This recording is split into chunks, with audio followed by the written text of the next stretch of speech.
کی شب ہے،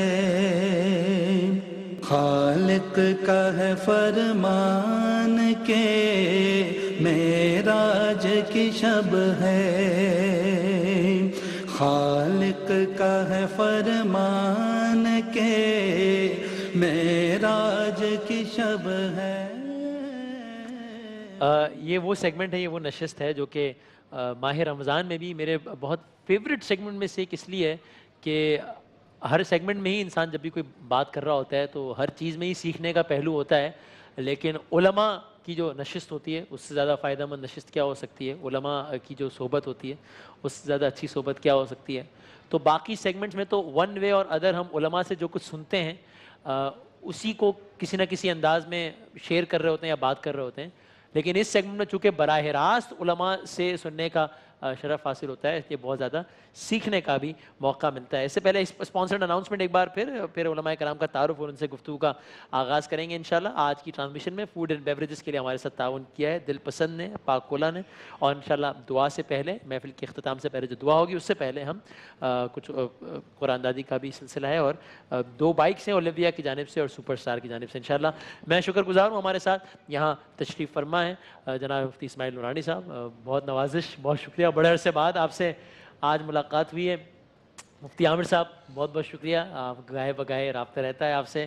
مفتی سہیل امجدی صاحب بہت بہت نوازش، اور ہم سارا سال ہی کسی نہ کسی حوالے سے رابطے میں رہتے ہیں، کبھی کچھ کمی ہو جاتی ہے مصروفیات کے اعتبار سے ظاہر ہے علماء کے، اور کبھی رہتا ہے، لیکن الحمدللہ یہ جو رشتہ ہے یا یہ جو بھی عزت و تکریم ہے یہ الحمدللہ صرف دکھاوے کی حد تک نہیں ہے، بلکہ سارا سال یہ رابطہ رہتا ہے، اور آف کیمرہ بھی یہ اتنا ہی زیادہ عزت اور احترام اور محبت کا، 2 طرفہ محبت کا تعلق رہتا ہے الحمدللہ۔ تو بہت بہت شکریہ تمام علماء کرام کا۔ مفتی صاحب آپ سے آغاز کرنا چاہتا ہوں ایک اس بنیادی ترین سوال سے کہ واقعہ معراج تو ہم نے ابھی بھی اس کا تذکرہ کیا کہ کیا ہوا، کون کون سی منازل طے کی، لیکن اگر میں پوچھوں کہ اس واقعے سے اس واقعے میں میرے لیے کیا ہے، عقیدت کے پہلو کے علاوہ، ٹھیک ہے سرکار گئے اور ظاہر ہے اس میں، لیکن عملی طور پر میں اس سے کیا سیکھوں تو آپ یہ بتائیے گا۔ اور اس دوران ناظرین آپ سے بھی کہوں گا ہمارا جو ٹویٹر آئی ڈی ہے وسیم بادامی WASEEMBADAMI، کوئی نکتہ کوئی بات آپ کے ذہن میں آتی ہے آپ ٹویٹ کیجئے، ہم کوشش کریں گے کہ جو ہمارے پاس مقررہ وقت ہے اس میں کوئی دلچسپ نکتہ یا سوال آپ کی جانب سے بھی آتا ہے تو اسے شامل کریں۔ مفتی سہیل صاحب۔ بسم اللہ الرحمن الرحیم، اللہم صلی علی سیدنا و مولانا محمد وعلی آلہ و اصحابہ وبارک وسلم۔ وسیم بھائی، آج کی رات کی نسبت سے آپ کو بھی، تمام علماء کرام کو، تمام دیکھنے والوں کو، سننے والوں کو اس رات کی خصوصی مبارکباد ہو۔ اللہ تعالیٰ سب کو اس رات کی برکتیں عطا فرمائے۔ آمین آپ نے جو سوال کیا کہ شب معراج کے اس واقعے سے ہمارے لیے کیا اسباق ہیں، ہاں، اور اسے اگر مفتی صاحب کی آواز تھوڑی سی بڑھا سکیں ذرا ہم آسانی سے ہم سب سن سکیں گے۔ جی مفتی صاحب، نہیں وہ ٹھیک ہے، بڑھا دیں گے آپ کی آواز۔ شب معراج کے واقعے سے ہمارے لیے کیا اسباق ہیں، ہم اس واقعے سے کون کون سے اسباق لے سکتے ہیں۔ دیکھیں، نمبر 1 بات یہ ہے کہ حضور نبی کریم صلی اللہ تعالی علیہ وسلم کی معراج یہ تھی کہ اللہ تبارک و تعالی نے آپ کو شرف ہم کلامی بھی عطا فرمایا اور بلا حجاب دیدار بھی عطا فرمایا، اور مقام عبدیت، ایسے مقام عبدیت پر فائز فرمایا کہ جہاں جس مقام پر کوئی عبد نہیں پہنچ سکا۔ یہی وجہ ہے کہ علامہ اقبال فرماتے ہیں کہ عبد دیگر عبدہو چیزیں دیگر، او سراپا انتظار ای منتظر۔ جو فقط عبد ہوتا ہے وہ انتظار کرتا ہے، اور جو عبدہو ہوتا ہے اس کا محب انتظار کرتا ہے، وہ منتظر ہوتا ہے۔ تو آقا علیہ السلام کی معراج تو یہ تھی، لیکن آقا علیہ السلام کو اس رات کی نسبت سے 50 نمازیں، پھر کم ہوتے ہوتے 5 نمازیں عطا فرمائی گئیں۔ تو 5 نمازیں جب عطا فرمائی گئیں تو اللہ رب العالمین نے فرمایا کہ محبوب، اللہ تعالیٰ کے کلمات تبدیل نہیں ہوتے، بات ہماری وہی رہے گی۔ آپ کا کوئی امتی 5 نمازیں بھی ادا کرے گا تو کرے گا 5 ثواب 50 کا پائے گا۔ تو ایک تو یہ ہے کہ الصلاۃ معراج المؤمن، نماز مومن کی معراج۔ جی، تیری معراج کہ تو لوح و قلم تک پہنچا، میری معراج کہ میں تیرے قدم تک پہنچا۔ مجھے کیا کام تھا رکوع سے، مجھے کیا خبر تھی سجود کی، تیرے نقش پا کی تلاش تھی جو جھکا رہا میں نماز میں۔ تو الصلاۃ معراج المؤمن کہ نماز 5 وقتہ ہم اگر ادا کریں تو انشاءاللہ ہمیں معراج کی برکتیں حاصل ہوں گی۔ اور دوسری بات، دوسرا سبق یہ ملتا ہے کہ حضور نبی کریم علیہ السلام جب بار بار آ رہے ہیں، موسیٰ علیہ السلام کہتے ہیں کہ لا تستطیع امتک، آپ کی امت استطاعت نہیں رکھے گی۔ جب 5 نمازیں ہوئیں تب بھی یہی فرمایا، تو آقا علیہ السلام نے فرمایا کہ مجھے اب حیا آتی ہے۔ آقا، میرے آقا اللہ تعالیٰ کی بارگاہ میں حیا فرمائیں، اور ہم ان کے امتی ہو کر اللہ تعالیٰ سے حیا نہ کریں، اس کے پیارے محبوب علیہ السلام سے حیا نہ کریں، تو میں سمجھتا ہوں کہ ہماری بڑی بد نصیبی ہے۔ اور ایک اور سبق ملتا ہے خواتین سورہ بقرہ جو اللہ تبارک و تعالیٰ نے اس رات میں اپنے محبوب کو عطا فرمائیں۔ اور وسیم بھائی، اب شر بنورین، جب فرشتہ 2 صورتیں لے کر آیا، ایک سورہ فاتحہ اور ایک خواتین بقرہ، آمن الرسول سے لے کر علی القوم الکافرین، تو عرض کی فرشتے نے کہ یا رسول اللہ، آج سے پہلے یہ کسی نبی کو یہ صورتیں عطا نہیں فرمائی گئیں، اور آج سے پہلے کسی نبی کے امتیوں کو بھی یہ صورت عطا نہیں فرمائی گئی، یہ آپ کی امت کا خاصہ ہے۔ تو میں سمجھتا ہوں کہ ایک نماز، ایک حیا اپنی زندگی کا لازمی حصہ بنا لیں، اور تیسرا قرآن کی تلاوت، اور کبھی کبھار دل چاہے تو خواتین میں سورہ بقرہ معراج کے واقعے کی نسبت سے پڑھ لیا۔ خواتین میں سورہ بقرہ کس آیت سے؟ سورہ بقرہ کی آخری آیات، آمن الرسول بما انزل الیہ من ربہ والمؤمنون، یہاں سے لے کر علی القوم الکافرین، یعنی آخری سورت تک، یہ کبھی کبھار جتنا ہو سکے پڑھ لیں، انشاءاللہ بڑی برکتیں ملیں گی۔ سبحان اللہ، واہ واہ۔ مفتی عامر صاحب، اب یہ ظاہر ہے اللہ تعالیٰ کی حکمت تو وہی جانتا ہے، لیکن ایک عام آدمی کی حیثیت سے اگر میں یہ سوچوں یا ایک کو دریافت کرنا چاہیں کہ اس میں کیا راز اس میں پوشیدہ ہو سکتا ہے، کہ اس یعنی ظاہر ہے کہ یہی ساری تعلیمات جو معراج میں دی گئی نماز کے اعتبار سے، وہ کسی اور انداز سے بھی ہو سکتی تھی، لیکن یہ اہتمام، یہ کر و فر، اس انداز سے بلایا گیا، پھر سدرۃ المنتہا تک جبرائیل کے ساتھ، پھر اس کے بعد جبرائیل بھی رہ گئے، پھر اس کے پیچھے کیا، اس اہتمام کے پیچھے جو راز پوشیدہ ہے اس پر کچھ روشنی ڈالیے۔ بسم اللہ الرحمن الرحیم۔ بہت شکریہ وسیم بھائی آپ کا۔ اور جیسے کہ آپ نے سوال کیا کہ اتنے طویل اور اتنے عظیم اہتمام کا مقصد آخر اس کی حکمت، اصل میں بظاہر یہ ایک واقعہ ہے، لیکن اس کے اندر بے شمار واقعات ہیں۔ یہ سفر ایک ہے، اس میں کئی اسفار موجود ہیں۔ اس ایک معجزے میں بے شمار معجزات موجزن ہیں۔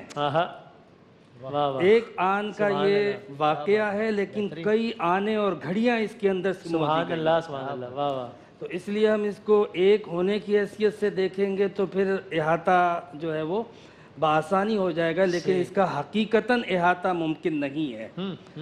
آپ نے جو اس کی حکمت کے حوالے سے بات کی، میں ایک بات عرض کروں کہ اللہ رب العزت نے فرمایا میرے حبیب ہم نے آپ کو رفعت عطا فرمائی، آپ کے ذکر کو، آپ کے نام کو۔ وسیم بھائی آپ کا نام تب بلند ہوگا جب آپ بلند ہوں گے۔ ٹھیک، سمجھ رہے بات کو؟ تو حضور کے ذکر کو، اسم کو بلندی عطا فرمائی، تو حضور کو رفعتیں اور عظمتیں عطا کی۔ واہ واہ واہ واہ۔ پھر دوسری بات یہ کہ اللہ رب العزت نے حضور علیہ السلام کو انبیاء کا سردار بنایا، امام بنایا۔ تو امام بنایا تو مقتدی بھی چاہیے، مسجد بھی چاہیے، اور امامت کریں گے تو امامت، منصب امامت کا دعویٰ ثابت ہوگا نا۔ واہ واہ۔ تو اس سفر میں وہ دعویٰ بھی کمپلیٹ ہوتا ہے۔ اللہ رب العزت نے قرآن حکیم کے اندر فرمایا وَسَخَّرَ لَكُم مَا فِي السَّمَاوَاتِ وَمَا فِي الْأَرْضِ، ہم نے اس کائنات کو انسان کے لیے مسخر کر دیا۔ یعنی ایک وہ انسان تھا جو اس کائنات کی تسخیر کے بجائے اس کائنات کی تعظیم کرتا تھا، ٹھیک، مظاہر فطرت کو پوجا کرتا تھا، لیکن اللہ نے فرمایا یہ سب تحقیق اور علم کے موضوع ہیں، عبادت کے نہیں ہیں، یہ تو تیرے لیے ہم نے مسخر کر دیے ہیں۔ یہ قرآن کا دعویٰ تھا، اس دعوے کی دلیل اور عملی تصویر مصطفیٰ ہے۔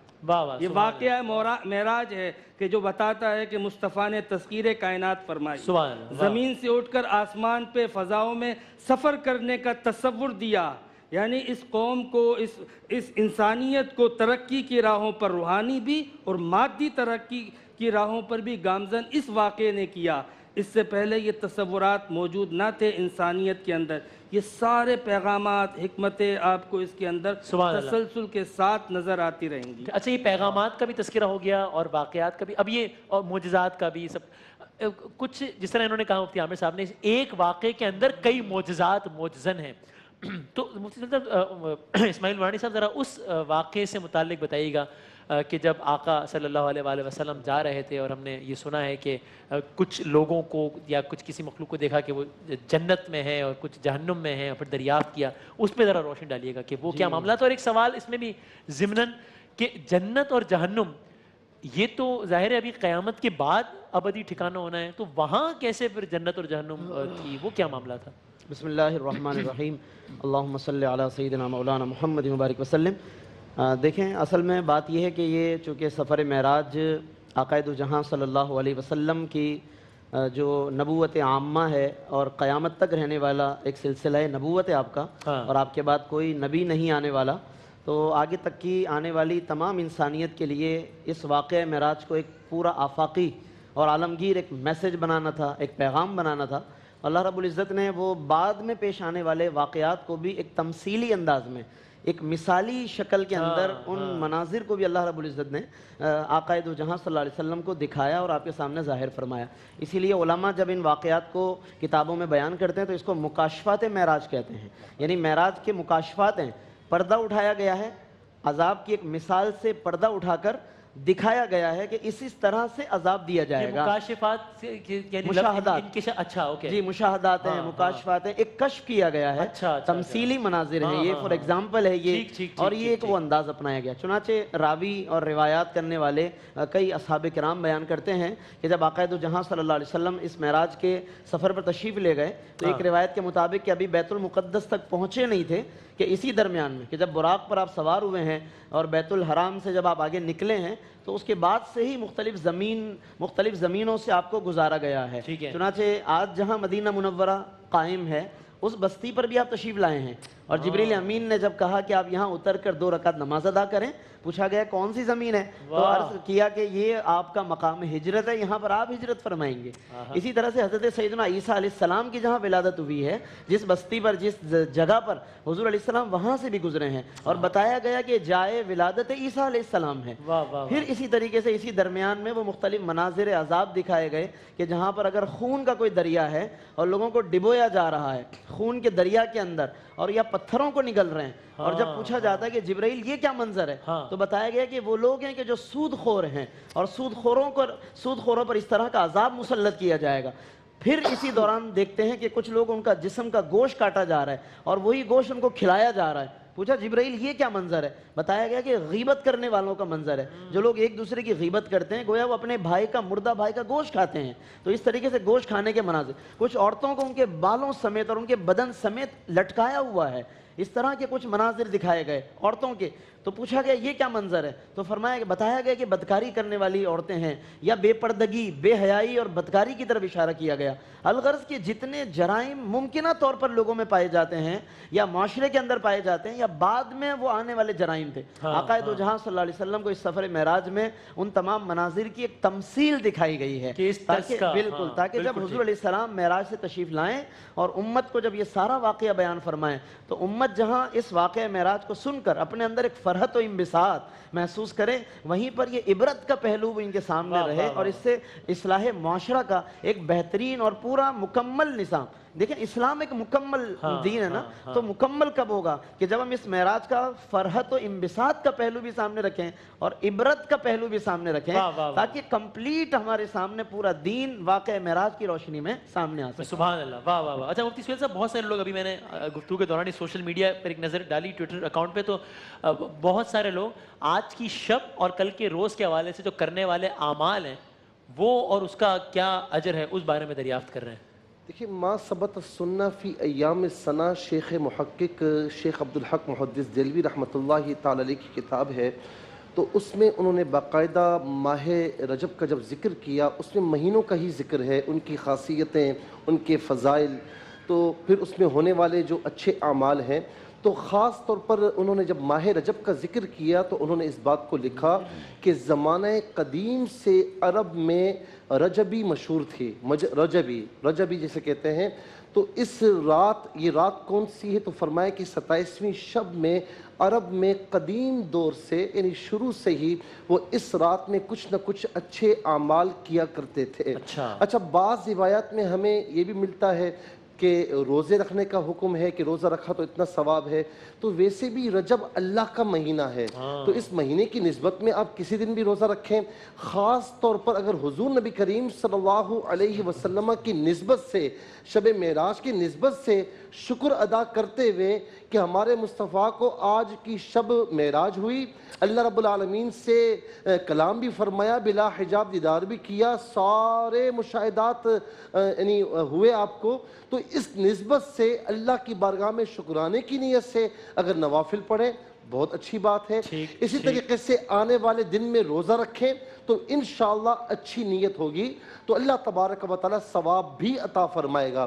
لیکن میں ایک یہاں پر ضرور بات عرض کروں گا کہ ہم عام طور پر اچھے اعمال کے بارے میں پوچھتے ہیں کہ جی روزہ رکھا جائے، نوافل پڑھے جائیں، قرآن کی کتنا ثواب ہے، لیکن کبھی یہ نہیں پوچھتے کہ کسی کا دل دکھانا گناہ ہے یا کسی کا مال ہڑپ کر لینا یہ بھی کچھ گناہ ہے یا نہیں، یا خدا نہ خواستہ یعنی کسی کا مال غصب کر لینا، چوری کرنا، ڈاکہ مارنا، کسی کا دل دکھانا، اپنے بھائی کو ناراض کرنا، تو کیا اس میں بھی کچھ خطائیں ہیں؟ کچھ معذرت کے ساتھ ناراضگیاں آپ نے ہیں؟ پہلی بات کا تذکرہ کیا دل دکھانا، اس کو تو شاید ہم، میں اپنے آپ کو بھی شامل سب سے، اس کو تو شاید ہم گناہ ہی نہیں سمجھتے کہ یہ تو ہو جاتا ہے نا. میں سمجھتا ہوں بڑی بدقسمتی کی بات ہے اور ہے حقیقت، ریئلٹی ہے کہ جب اللہ رب العالمین نے آپ کو منصب دیا ہے تو پھر ہم اپنے منصب کو سامنے رکھتے ہوئے کسی کا دل دکھانا اپنے لیے فرض سمجھتے ہیں کہ جی اس سے ہمارا بڑپن ضائع ہوگا، تسکین ملتی ہے. تو کیا کبھی ہم نے ان باتوں کو سوچا ہے؟ تو اس رات کے نسبت سے اچھے اعمال ضرور کیجئے کہ اس کا ثواب ملے گا، لیکن کسی کا دل دکھانا، کسی کی غیبت کرنا، چغلی کرنا، وعدہ خلافی کرنا، امانت میں خیانت کرنا، یا خدا نہ خواستہ گناہوں کی طرف جانا، تو اللہ تبارک و تعالی کی بارگاہ میں اس رات کی نسبت سے یہ بھی عہد کریں کہ حضور نبی کریم علیہ السلام کی نسبت شریفہ سے، اس رات کی برکت سے ہم یہ عہد کرتے ہیں کہ آئندہ ان گناہوں سے بھی ہم انشاءاللہ محفوظ رہیں گے. سبحان اللہ، واہ واہ، زبردست، یہ آپ نے مکمل کر دی ہے ساری بات. اچھا اب یہ مفتی عامر صاحب، چونکہ میرا خیال ہے آج ٹرانسمیشن کے آغاز سے چونکہ سفر معراج کی مناسبت سے جس سواری پر آقا گئے تھے براق، اس کا بہت تذکرہ ہو رہا ہے، تو شاید اس وجہ سے یہاں سوشل میڈیا پر بھی بہت سارے لوگ یہ پوچھ رہے ہیں کہ آپ مفتی صاحب سے پوچھئے کہ یہ سواری کا اگر روایت سے مطلب کہ یہ کس قسم کی سواری تھی، اگر اس کو ڈسکرائب کر سکیں. شاید اس کے پیچھے ایک وجہ یہ بھی ہو کہ ہم اکثر یا کبھی کبھی یہ دیکھتے ہیں ایک خاص قسم کی سواری ہم دیکھتے بھی ہیں جو پینٹ کی بھی ہوتی ہے تصاویر میں، اس کو لوگ نسبت دیتے ہیں براق سے. کیا وہ وہی اسی طرز کی سواری تھی براق، یا ہمارے ذہن میں نقشہ کچھ اور ہے یا کیا؟ جی ہاں، براق کا لفظ حدیث مبارکہ میں ملتا ہے اور اس کا ایک مطلب سائز بھی بتایا گیا کہ خچر سے تھوڑا بڑا اور گھوڑے سے تھوڑا چھوٹا. اچھا. اور مطلب اسی کی شکل سے ملتا جلتا جانور تھا. اب اس کے اوپر جب حضور نبی کریم علیہ السلام بیٹھنے لگے تو وہ وجد میں آ کے ہلنے لگا، تو حضرت جبرائیل نے فرمایا تجھے معلوم نہیں کہ اس پہ وہ ہستی سوار ہوں گے جو کائنات کے سب سے عظیم ہستی ہیں. تو پھر وہ رک گیا، ٹھہر گیا. کچھ چیزیں ایسی ہوتی ہیں وسیم بھائی جو سمبولیکلی بتائی جاتی ہیں. جی. لفظ براق کی اگر آپ سگنیفیکنس دیکھیں تو اس کا لفظی معنی ہوتا ہے برق کی جمع براق. ہم کہتے ہیں برق رفتاری سے چلا گیا، برق رفتاری سے، برق، جی ہاں، بجلی. اچھا، اس کی ورکنگ بھی یہی تھی، اس کی پرفارمنس بھی یہی تھی جو لفظ یوز کیا گیا. اچھا، بجلی کی رفتار سے وہ ٹریول کرتا تھا. ہاں. تو برق کہتے ہیں بجلی کو، اور برق کی جمع ہوتی ہے براق. ٹھیک. تو براق کا مطلب یہ ہو گیا ملٹیپل ٹائم الیکٹرکسٹی. جس طرح ہمیں سمجھانے کے لیے بتا دیں کہ بجلیوں کا لائٹ کی سپیڈ سے زیادہ تیز کسی چیز کی سپیڈ نہیں ہے، تو وہ اس کا بھی ملٹیپل ایفیکٹ. اس کا بھی ملٹیپل ایفیکٹ. ہاں. اچھا، اور کیا یہ سواری، اس سواری کا سفر معراج کے علاوہ اس سے پہلے یا اس کے بعد بھی کسی عنوان سے تذکرہ آیا؟ غالباً نہیں آیا ہے. اچھا. دوسرا اس میں آپ کو یہ بات مکمل کروں. جی. براق کے حوالے سے آپ نے بات ذکر کی نا، یہ پورا براق سے لے کے براق کی سواری، براق کا سفر کرنا، یہ پورا کا پورا معجزہ، اتنی قلیل مدت کے اندر طویل سفر طے کر لینا، یہ سب چیزیں آپ کو یہ بتا رہی ہیں وسیم بھائی کہ دیکھیں یہ جو معجزہ ہے اس کا اس دور سے بڑا خاص تعلق ہے۔ اچھا جس طرح دیگر معجزات تھے جن انبیاء کو دیے گئے، وہ معجزات اس وقت کے انسانی کمال کے اوپر غالب اور فائق آتے رہے۔ بالکل ٹھیک۔ تخت و تاج حکومت تھی تو سلیمان علیہ السلام کو ہواؤں فضاؤں میں بھی حکومت عطا کر دی۔ جب میڈیکل جو ہے وہ انسانی کمال تھا تو حضرت عیسیٰ علیہ السلام آئے اور طب کا وہ کمال لے کے آئے کہ انسانی کمال عاجز آ گیا۔ بالکل صحیح۔ پھر اسی طرح جادوگری کا دور تھا، سامری کا دور تھا تو عصائے موسوی نے وہ کمال دکھایا کہ جادوگر تک کلمہ پڑھنے لگے۔ تو انسانی کمال کو عاجز کرنے کے لیے ہر دور میں ایک فائق کمال لے کے نبی آتا ہے۔ صحیح۔ بالکل اس طرح اگر اس قوم کا، اس امت کا، اس دور کا، اس ایج کا اگر آپ کمال دیکھو تو اس وقت انسانیت اپنی ترقی کے عروج پر ہے، حد بلوغ پر ہے۔ یعنی آج سائنس اور ٹیکنالوجی کا دور ہے۔ وہ چاند پہ جا رہے ہیں، مریخ پہ جا رہے ہیں۔ جی ہاں، ایجادات ہو رہی ہیں، ہواؤں میں فضاؤں میں سفر کر رہے ہیں، لیکن اس کی بنیاد کیا ہے؟ Science, technology. صحیح، ایسا ہی ہے۔ آپ معجزات کو دیکھیں، تمام انبیاء اکرام کو حصی معجزات دیے گئے۔ ٹھیک۔ فزیکل اپیرنس تھی اس کے اندر۔ ٹھیک۔ قرآن ایسا معجزہ ہے جو باقاعدہ علمی معجزہ ہے، مانوی معجزہ ہے، جس کے اثرات، نتائج قیامت تک دور رس ہیں۔ بالکل صحیح۔ لیکن معجزہ معراج فزیکل بھی ہے، لوجیکل بھی ہے، سائنٹیفک بھی ہے، ٹیکنالوجی بھی ہے۔ یعنی اس کے اندر یہ دونوں کا مجموعہ آپ کو نظر آئے گا بیک وقت۔ یعنی انسانی کمال گویا کہ قیامت تک جتنا ترقی کرتا جائے گا لیکن لامکاں کی حدوں کو چھو نہیں سکتا ہے۔ جہاں جہاں جائے گا قدم مصطفیٰ کو پائے گا۔ واہ واہ واہ واہ، سبحان اللہ۔ اور اس میں اسماعیل نورانی صاحب پھر یہ عشق کا پہلو بھی ہے اس میں واقعہ میرا۔ اور مجھے بتائیے کہ یہ کوئی لفاظی تو نہیں ہے نا بھائی، حقیقت ہے نا؟ اس پہ آپ اصلاح کی قدید روشنی بھی ڈالیں کہ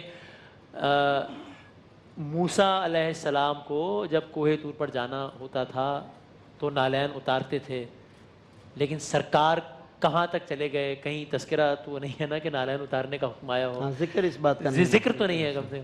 یا یہ کہ حضرت جبرائیل کو بھی ایک مقام پہ کہنا پڑا کہ بس اس سے آگے جانے کی سکت نہیں۔ یہ عشق کا یہ پہلو اور سرکار کی عظمت کے یہ پہلو بھی تو ہیں واقعہ معراج میں یقیناً۔ جی ہاں، بالکل بجا فرمایا کہ معجزہ معراج جو ہے وہ اس کے ملٹی ڈائمینشنل ہے، یعنی کہ اس کے اندر روحانی پہلو بھی ہے، عشق کا پہلو بھی ہے، ٹیکنالوجی اور علم کا پہلو جو حضرت نے ابھی بیان فرمایا، برق رفتاریوں کا پہلو بھی ہے۔ آج کے طالب علم کو، آج کے اسٹوڈنٹ کو اگر ہم معراج کے نقطہ نظر سے سمجھانا چاہتے ہیں کہ اپنے علم میں، اپنے مطالعے میں وسعت پیدا کرو، تو اس میں بھی معراج پوری طریقے سے کار فرما ہے، ہدایت دے رہی ہے کہ جب براق جیسی سواری آقا دو جہاں کے قدموں میں ہے اور اس کی اپنی رفتار اتنی ہے تو سوچو جو سوار ہے اس کی رفتار کیسی ہوگی، آقا دو جہاں کی اپنی رفتار کا کیا عالم ہوگا۔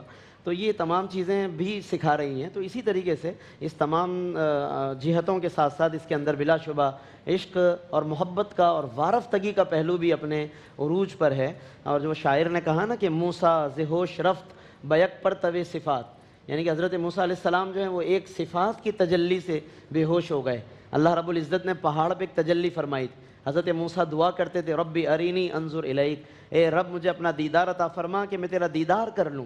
اللہ رب العزت نے فرمایا کہ اے موسیٰ پہاڑ پر تم دیکھو، میں پہاڑ پر اپنی تجلی کروں گا، اگر پہاڑ قائم رہا فَإِنِ اسْتَقَرَّ مَكَانَهُ فَسَوْفَ تَرَانِي، تو پھر آپ مجھے دیکھ لیں گے، اور اگر پہاڑ نہ ٹھہر پایا تو آپ بھی نہیں دیکھ پائیں گے۔ تو پہاڑ پر اللہ نے ایک تجلی فرمائی اور اس تجلی کو موسیٰ علیہ السلام نے دیکھا لیکن بے ہوش ہو گئے، جو قرآن نے بتایا ہے فَخَرَّ مُوسَىٰ صَعِقًا، وہ بے ہوش ہو کر زمین پہ تشریف لے آئے۔ تو شاعر اسی بات کو بیان کرتے ہوئے کہتے ہیں کہ موسیٰ ز ہوش رفت، کہ موسیٰ علیہ السلام بے ہوش ہو گئے بیک پر طوِ صفات، ایک صفت کی تجلی سے، ذات کی تجلی الگ ہے، صفات کی تجلی، صفت جو ہے وہ ذات کی تجلی سے مختلف ہے۔ اور قرآن نے اس کا اظہار بھی یوں کیا کہ فلما تجلی ربہ رب نے تجلی کی، ایک ہوتا ہے اللہ نے تجلی کی. یہاں ربن جو ہے صفت کے طور پہ آیا ہے، یہ صفاتی تجلی کا اشارہ ہے. فلما تجلی اللہ نہیں کہا، فلما تجلی ربہ، رب نے تجلی فرمائی. تو موسیٰ بے ہوش ہو گئے، اور آقا کا کیا کمال ہے، فرمایا کہ موسیٰ ز ہوش رفت بیک پر طبع صفات، اور تو عین ذات می نگری و در تبسمی. اور آقا آپ عین ذات کو دیکھتے رہے اور مسکراتے رہے، بلکہ اس انداز سے دیکھا ہے کہ دکھانے والے نے خود تعریف کی کہ ما زاغ البصر وما طغى، نگاہیں ادھر سے ادھر نہ ہوئی اور نہ حد ادب سے آگے بڑھی ہیں. یعنی دکھانے والا خود انہیں طاقت بھی عطا فرما رہا ہے اور خود پھر ان کے دیکھنے کی تعریف بھی فرما رہا. اور جو مشہور و معروف آیت ہے سورہ بنی اسرائیل کی، جس کا اختتام ہے انہ هو السمیع البصیر، کہ اللہ تعالیٰ سمیع و بصیر ہے. تو علماء کہتے ہیں یہاں پر اللہ نے اس ضمیر کا جو مرجع ہے وہ بتایا نہیں کہ کون سمیع و بصیر ہے. انہو، اب دونوں ہو سکتے ہیں، یعنی یہ ضمیر اللہ کی طرف بھی جا سکتی ہے، پیچھے حضور کا ذکر بھی ہے.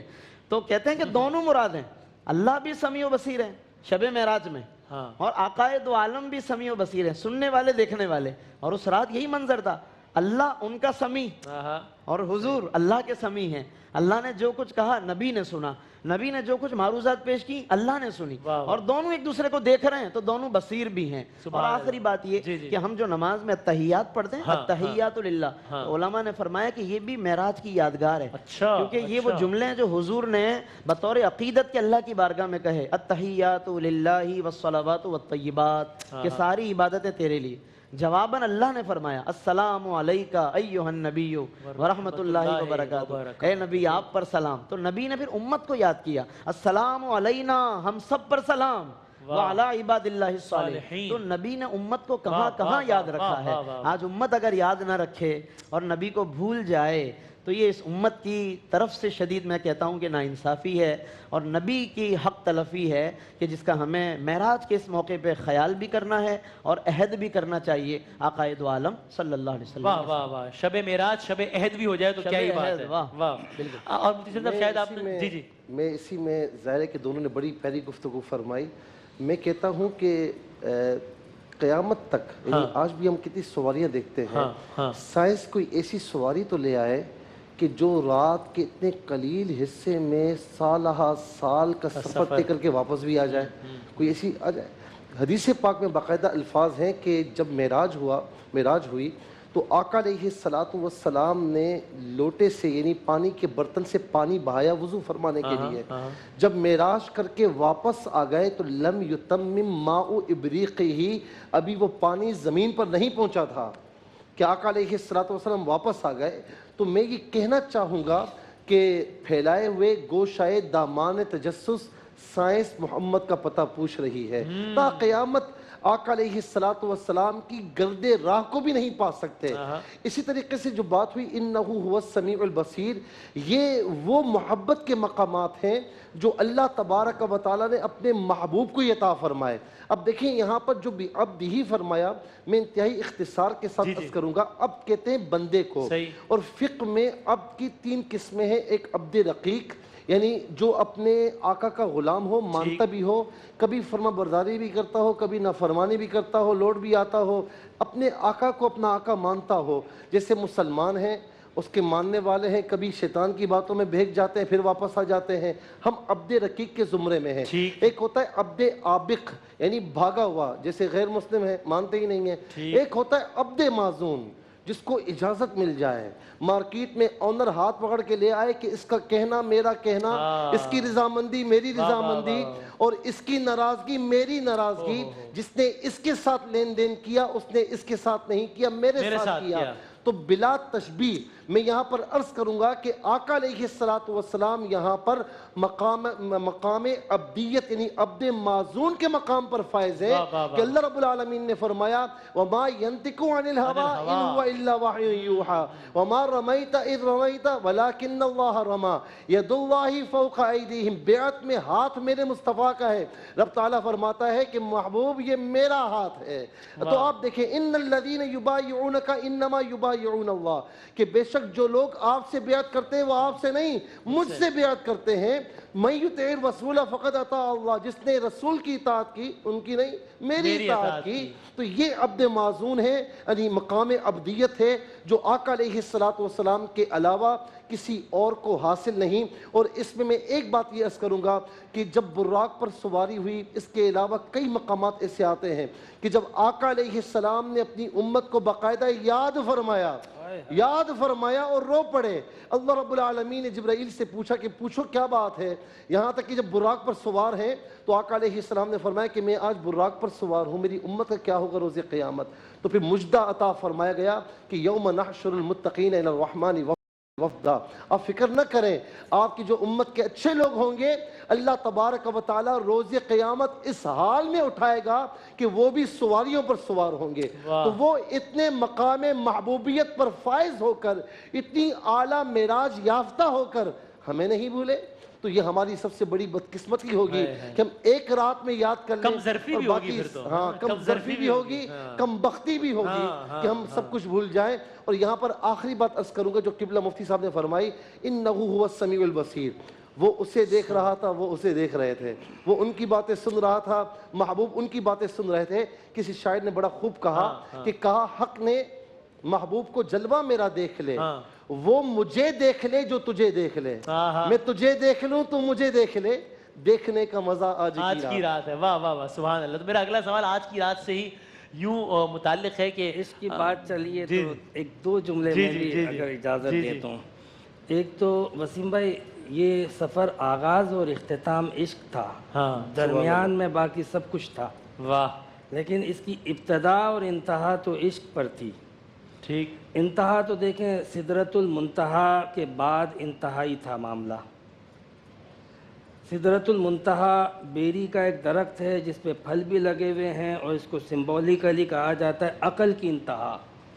یعنی عقل یہاں پہ رک جاتی ہے، آگے عشق ہی عشق ہے. اس کے بعد کی کوئی بات ایسی نہیں نظر آئے گی جو آپ کو کسی سائنس میں، کیفیت میں، کم میں، جہت میں، اس کے مطلب کسی معاملے میں بھی اس کی کوئی کیلکولیشن یا احاطہ کیا جا سکتا ہو. وہ سوائے عشق کے اور کچھ بھی نہیں ہے. لیکن ہم اس کی جب ابتدا کی طرف آتے ہیں تو اس میں علامہ کاشفی رحمۃ اللہ علیہ نے معارج میں جو باتیں لکھی ہیں کمال کی بھی ہیں، عشق کی بھی ہیں، نصیحت کی بھی ہیں. اس میں فرمایا کہ حضور نبی کریم علیہ السلام کے پاس حضرت جبرائیل آئے اور پوری امت کے احوال پیش کر دیے. اچھا. سب کے احوال. ٹھیک. حضور نے جب ملاحظہ کیا اپنی امت کے گناہوں کو تو غمگین ہو گئے کہ میری امت کے گناہ اس قدر. بس اس کے بعد یہ تھا کہ حضور نبی کریم صلی اللہ علیہ وسلم راتوں کو قیام فرماتے، ساری رات سجدہ ریزی فرماتے، اشک باری فرماتے، گریہ وزاری فرماتے، یعنی سارا دن تبلیغ میں اور اس کے بعد راتوں کو قیام کرتے، اور اتنے طویل قیام کے پائے مبارک متورم ہو جاتے اور عرش کے مقرب فرشتے جو ہے وہ متزلزل ہو جاتے. وہ کہتے باری تعالیٰ یہ کس کی آواز ہے، یہ کس کی عبادت ہے.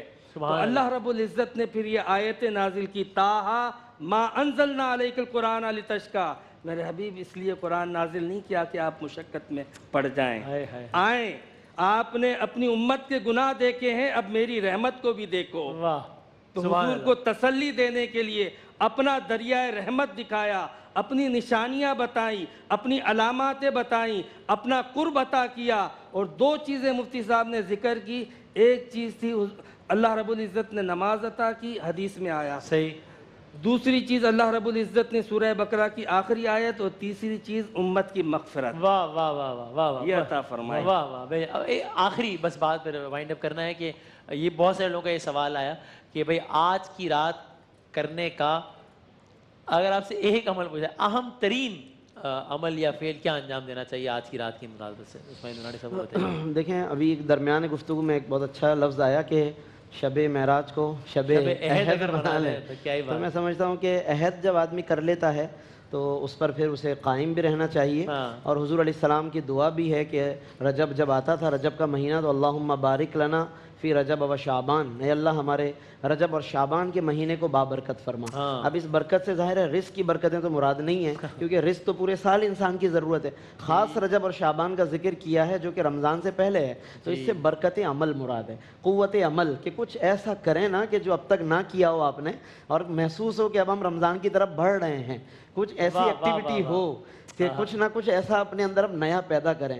تو حضور دعا کر رہے ہیں اللہم بارک لنا فی رجب و شعبان، اے اللہ ہمارے رجب اور شعبان میں برکت نازل فرما، اسی لیے آگے فرما رہے وبلغنا رمضان، اور ہمیں رمضان تک پہنچنے کی توفیق عطا فرما۔ اس کا مطلب ہے یہ 2 مہینے وہ ہیں جو رمضان کا استقبال کرنے کے لیے الگ سے تیاری کا ٹائم ہے، تو استقبال رمضان بینر لگانے کا نام نہیں ہے، فیس بک پہ اسٹیٹس اپڈیٹ کرنے کا نام نہیں ہے، استقبال رمضان باقاعدہ ان 2 مہینوں میں محنت کرنے کا نام ہے۔ اس لیے آج کی رات کچھ ایسی محنت کریں، کچھ ایسی ایکٹیویٹی کریں کہ نفس پر گراں گزرے۔ ہم نفس کی مشقتوں سے بھی بھاگتے ہیں کہ جہاں تھوڑا بہت مشکل آیا ہم وہاں سے کترا کے نکل جاتے ہیں، تو آج کا انسان جیسے شارٹ کٹ کا متلاشی ہے نا، وہ عبادتوں میں بھی شارٹ کٹ مانگتا ہے، مغفرتوں کے بھی شارٹ کٹ چاہیے لوگوں کو، لہذا پراپر چلیں اور پورے صحیح طریقے سے اللہ تک صرف ایک رات میں یہ 2 رکعت پڑھ لیں تو وہ 700 سال کے جو معاف ہو جاتے ہیں وہ والی بتائیں ذرا، تاکہ وہ ادخلوا فی السلم کافہ، پورے طریقے سے اسلام میں داخل ہو۔ دعائیں بھی بتائی گئی ہیں، دوائیں بھی بتائی گئی۔ ایک بزرگ سے کسی نے پوچھا تھا کہ حضرت بعض اوقات ہمیں نمازوں میں دل نہیں لگتا، اکتاہٹ سی محسوس ہوتی ہے، کبھی بہت اچھا لگ رہا ہے کبھی مزہ نہیں آتا، تو اب ہم کیا کریں؟ انہوں نے فرمایا کہ بھائی جب مزہ آ رہا ہو نمازوں میں تب تو اس لیے پڑھو کہ یہ تمہارے روح کی غذا ہے، اور غذا میں یقیناً لطف ہے، اور جس دن مزہ نہ آئے تو اس دن بطور خاص اس لیے پڑھو کہ یہ تمہارے روح کی دوا ہے یہ، اور دوا میں بے شک مزہ نہیں آتا لیکن آپ اس کو بہرحال دوا کھاتے ہیں، تو دونوں صورتوں میں عبادت کرنی ہے ہمیں۔ ہم اللہ کے فرما بردار ہر حال میں ہیں، چاہے طبیعت مائل ہو یا نہ ہو، غذا ہے یا دوا ہے، تو عہد کرنا چاہیے اللہ تعالیٰ کے ساتھ، والدین کے ساتھ، اور جو بھی اچھائیاں ہیں ان کو اپنانا چاہیے۔ میں ایک آخری بات، سیدنا صدیق اکبر رضی اللہ تعالی عنہ کو جب کہا گیا نا کہ کوئی یہ کہے کہ میں آنن فانن وہاں چلا گیا اور مجھے معراج ہوئی، تو کہا کس نے کہا یہ؟ اچھا، تو کہا کہ جس کو تم نبی مانتے ہو۔ فرمایا اچھا، فرمایا میرا نبی اگر اس سے بڑھ کر بھی کوئی بات کہے تو میں اس کی بھی تصدیق کروں گا۔ تو آپ تصدیق کر کے سیدنا صدیق اکبر بن گئے رضی اللہ تعالی عنہ۔ تو ہمیں چاہیے کہ اس سے سبق حاصل کریں کہ حضور نبی کریم علیہ السلام کا جہاں پر فرمان آ جائے تو وہاں پر اپنی عقل کو دخل نہ دیں، اپنا سر جھکا لیں۔ یہ سوشل میڈیا ہو یا نہ ہو تو ہمیں صدق دل سے اپنی زبان کا غازی نہیں بننا چاہیے بلکہ کردار کا غازی بنتے ہوئے رسول اللہ علیہ السلام کی اتباع میں زندگی بسر کرنی چاہیے۔ سبحان اللہ، سبحان، مطلب مجھے آخر میں یہ بات آتی ہے کہ جب دنیاوی اگر کوئی معاملہ ہوتا ہے عشق کا، اس میں اکثر لوگ یہ منطق دیتے ہیں کہ یار یہ نا عشق کا معاملہ ہے، حالانکہ اس کی نوعیت دنیاوی ہوتی ہے، تو اب نا اس میں منطق چھوڑ دو یار، لاجک چھوڑ دو، چونکہ بات عشق جس کا کوئی مقابلہ نہیں ہے تو پھر ہم اس سے عشق کا معاملہ ہے تو پھر یہ اس کو چھوڑ دیں۔ ان سے محبت، بڑی پیاری بات کی، ان سے محبت یہ تقاضا کرتی ہے کہ عقل کو دخل نہ دیں، سر جھکا لیں۔ واہ واہ واہ واہ، جزاک اللہ، بہت بہت شکریہ تینوں علماء کرام کا۔ اور میں نے ٹرانسمیشن کے آغاز میں کہا تھا کہ شان معراج کا آغاز ہے، لیکن دلی طور پہ، جسمانی طور پہ مجھے لگتا ہے شان رمضان کا آغاز ہے، ایسا ہی لگ رہا ہے، ایسا ہی ہے۔ تو آپ لوگوں نے بھی اپنی گفتگو سے کچھ وہی ماحول بنا دیا۔ اور مجھے اگلے سیگمنٹ میں 2 اشعار پڑھنے ہیں نعت کے، تو لیکن میں یہ چاہتا ہوں کہ علماء کرام کی موجودگی میں اگر یہ سعادت حاصل کر لوں میں، تو اس سیگمنٹ کا اختتام اگر ہم حمد کے جو معراج کی مناسبت سے ہیں تو اگلے سیگمنٹ میں آپ لوگوں کی موجودگی نہیں ہوگی، اس لیے میں یہاں بیٹھے یہ شرف حاصل کرنا چاہتا ہوں علماء کرام کی موجودگی میں اور معراج کی مناسبت سے اس حمدیہ کلام کے، نعتیہ کلام کے یہ اشعار کہ جو کہ کچھ طریقے سے اجازت ہے آپ کی جی۔ دید کس کو میسر تیری ذات کی، دید کس کو میسر تیری ذات کی، لاکھ موسیٰ نے تجھ سے مناجات کی، پھر بھی تو نے نہ ان سے ملاقات کی، چھپ کے پردے میں کی جب کبھی بات کی، چھپ کے پردے میں کی جب کبھی بات کی، اور محمد سے کی، اور محمد سے کی دو بدو گفتگو، اللہ اللہ اللہ اللہ اللہ اللہ، جبرائیل اپنے پر دیکھتے رہ گئے شان خیر البشر دیکھتے رہ گئے گرد راہ سفر دیکھتے رہ گئے تابا حد نظر دیکھتے رہ گئے اور محمد روانہ ہوئے سوئے ہو اللہ اللہ اللہ اللہ اللہ اللہ یوں تو ہر ایک نبی تجھ سے منسوب ہے تیرا بھیجا ہوا ہے بہت خوب ہے ہاں مگر ان میں ایک تیرا محبوب ہے جس کی ہر ایک ادا تجھ سے منسوب ہے تیرا محبوب وہ تیرا محبوب وہ اس کا محبوب تو اللہ اللہ اللہ اللہ اللہ اللہ ایک وقفے کے بعد دوبارہ حاضر ہوتے ہیں انشاءاللہ بے خدا ختم رسول شاہد عالم محبوب خدا ختم رسول شاہد عالم ہے عرش پہ مہمان کے معراج کی شب ہے